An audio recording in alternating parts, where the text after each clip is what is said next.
Okay, hello mga kalaro, magandang hapon. Welcome sa ating 5 PM PCSO Lotto Result ngayong April 13, Sabado. Kung first time ka, huwag kalimutang mag-subscribe dahil dito po, updated ka na sa Lotto Result. Pwede ka pang tumaya ng Lotto sa ating Lotto Outlet. Dito po natin ilalagay yung resulta, kaya huwag na kayong alis, baka hindi nyo makita.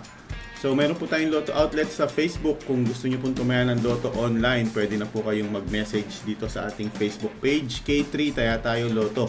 I-chat nyo lang kami, ipadala ang taya at ang bayad sa Messenger, may ticket ka na. Opo, so kung manalo ka ng less than 300,000, isesend po natin yan diretso sa inyong GCash account. Or kung manalo ka ng jackpot, sa head office po natin yan i-claim, magdalang dalawang valid ID. Meron po kaming 1% commission doon sa jackpot na napanalunan nyo. Dahil kami po yung Lotto Outlet na nagbenta sa inyo ng ticket. Okay?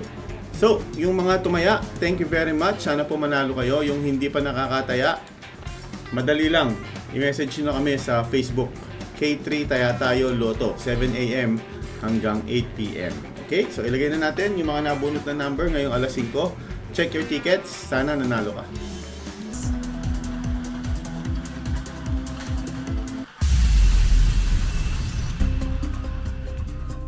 And here's our 2D Lotto winning combination. For our first number, it is 21. Our second number is 22. Recapping our 2D Lotto winning combination for the 5 PM draw, we have 21 and 22 in exact order.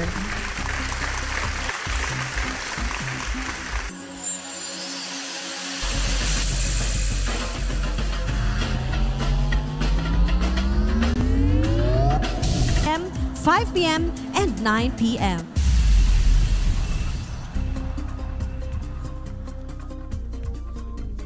And here's the result of the 3D Lotto draw. Our first number is 8.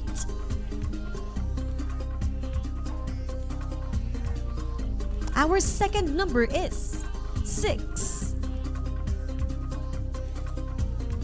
Our third and final number is 5.